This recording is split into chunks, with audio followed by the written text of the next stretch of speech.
Trump signing a one-week government funding extension as spending and stimulus relief talks push ahead on Capitol Hill. Congressional leaders hoping to pass a full-year appropriations package and a COVID response bill before then. A bipartisan group of lawmakers will present their $908 billion relief bill later today. And joining me right now to talk more about that and a lot more is the House Minority Leader, House Republican Leader Kevin McCarthy. Congressman, it's always a pleasure to see you. Happy Monday, and thanks for being here.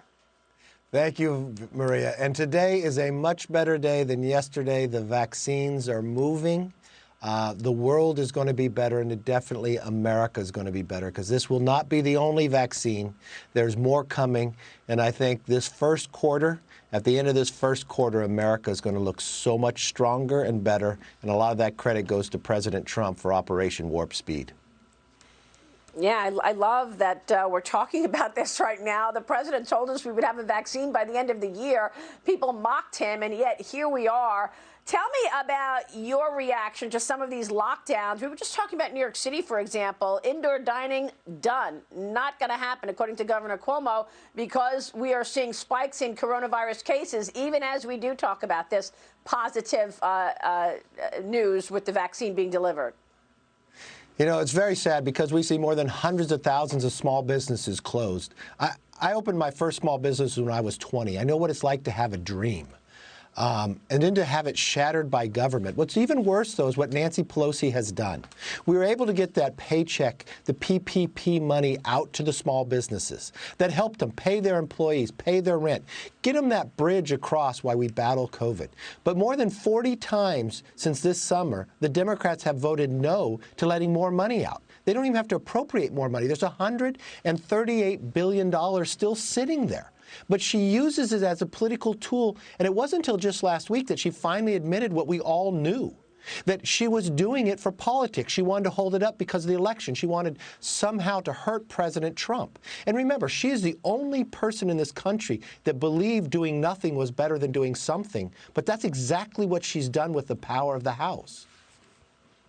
Well, that's really irresponsible, Congressman. I mean, she did say that now that there's a new president, then now she'll go forward. What about this? Are we going to see a $908 billion deal? Are we going to get something done? And is this a combination to come up with relief for those people who need it because of the coronavirus, and also to keep the government open? What will it look like? And what would pass? Well, I think what would pass is something that we have put out there, making sure more money for the vaccines to get out there, making sure that we have more money for small businesses, that you report day after day when we get these governors like Gavin Newsom or Cuomo who shut these restaurants down, but if you call it a French Laundry, it's okay for Democrats to go to. So we got money in there for that. We want to have liability protection. Because remember, all these small businesses are now getting sued.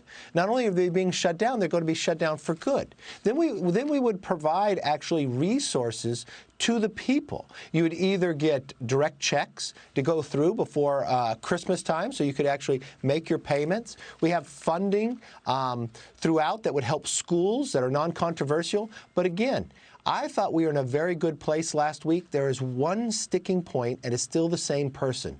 Speaker Pelosi. Over the weekend, I talked to Leader McConnell, Mnuchin, and others. I think we've made real progress, and I'm hopeful this is the week that we get it done, along with government funding. It should no longer be delayed. People should not be held hostage, and Pelosi should stop playing politics with this.